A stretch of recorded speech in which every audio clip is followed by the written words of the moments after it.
Welcome to episode 3 of Coaster Conversations, and on today's episode we have John Burton, creative lead of Merlin Entertainment and the mastermind behind World of Jumanji. How are you doing today, sir? I'm very well, thank you. Fantastic. Now, as always with these Coaster Conversation interviews, we jump straight in and get to know you as a person with a few quick fire questions, and I'll just fire them at you, and whatever first comes to your head, we'll go with it. So, what's your favourite colour?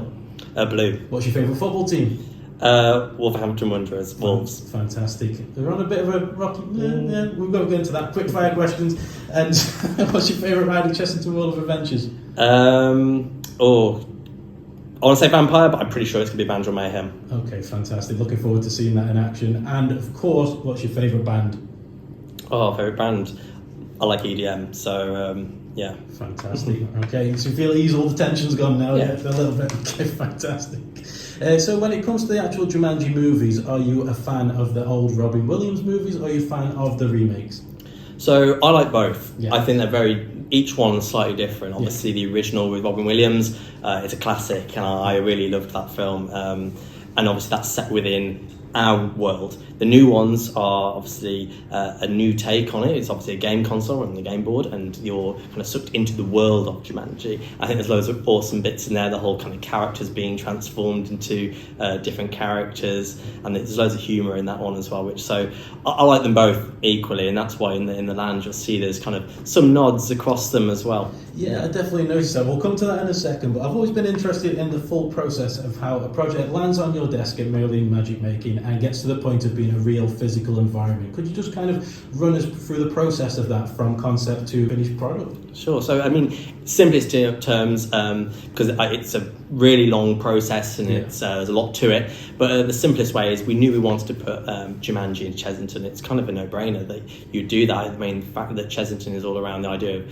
animals and rides and attractions, and the fact that the brand and franchise of Jumanji is thrilling, adventurous, and with animals, it made total sense. And with Merlin having the partnership with Sony, it was kind of the direction that we wanted to do that. So then that was the direction was then to go away, sketch up the idea, work on what could be our key thing that we put within the land, which of course I think made total sense to include the Jaguar as our key feature, and to incorporate what is a large roller coaster within that land. So that's where we kind of started to focus on that, the sight lines, looking down how we can make a large roller coaster fit essentially on what was a picnic field.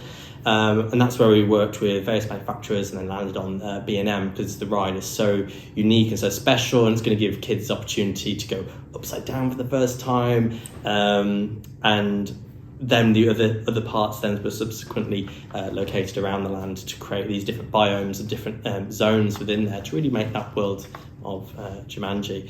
And so essentially we take it from sketch right through to 3D modelling, to then kind of exploring it. We have 3D systems that help us walk around the land, and digital works.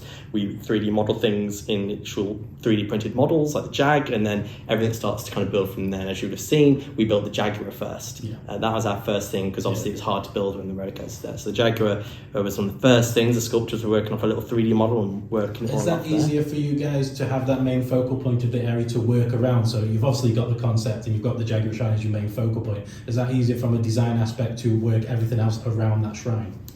To some degree. I mean, that was where we knew that's where we would like to, let's call it, point the camera at, for it. And it creates a great Instagrammable moment for people. And as you've seen within the centre of the land, everything is designed to look down through and see that the Jaguar Shrine. So yeah. Okay, so what you're saying before that Banjo Mayhem will indeed be the first Chessington World of Adventures roller coaster with an inversion. Was this always the plan to bring a coaster with an inversion to Chessington to aspire a younger audience and introduce them to a more thrill-seeking category of rides? It wasn't the intention to start with. We just knew we wanted a big roller coaster.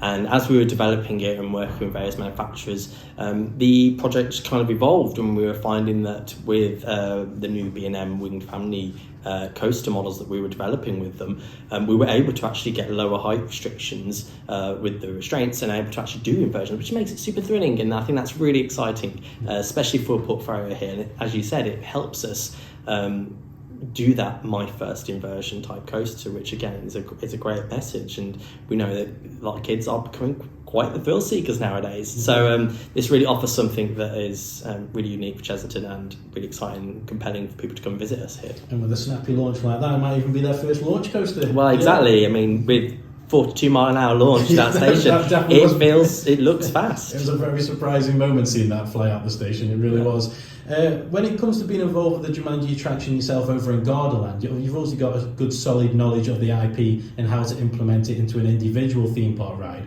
But were there any challenges of transitioning from a standalone ride to a full-blown area? So the World of Jumanji, what we've done is taken each park and each one had a bespoke different attraction to it. Yeah. Obviously with Gardaland, we started off with an indoor dark ride that we were replacing, which was Ramesses.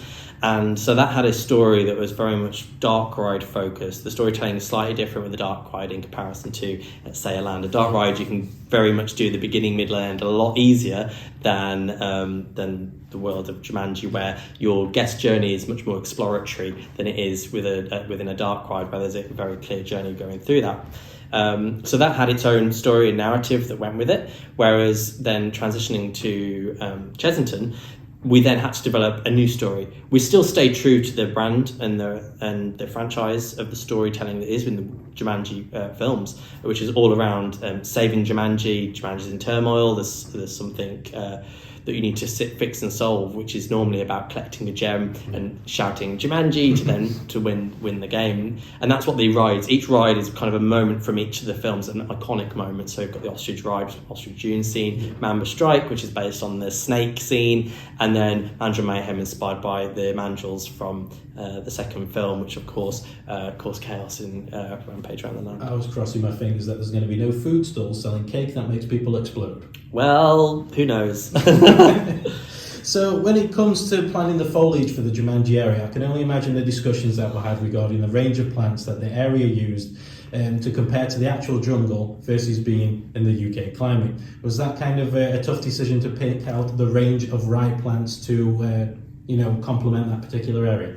So I'm not a specialist in plants, but that's why we have multiple experts who work across this project, from engineers who know how to make roller coasters move through to landscape architects and people who know how about plants. So those guys, they take the brief and they see what we're working on, the different biomes that we're creating. So the dunes obviously is very much that kind of deserty environment with the junkyard look. So that will have more of those grasses and pieces. And then as you go around to the bazaar, again, very similar. And as you get deeper into the jungle, that'll then be the more lusher, filled out foliage pieces. So the guys then look at the different types of plants that will obviously create that look and feel that's suitable for a UK climate. Fantastic, thank you very much. And the main centrepiece, as you mentioned, is the Jaguar Shrine. It's the main focal point of the area. Now, the Jaguar Shrine is a main prominent feature in the first movie, but the actual mandrills and the name of the coaster, Mandrill Mayhem, that wraps around the Jaguar Shrine is very much associated with the second sequel starring Dwayne Johnson and Kevin Hart.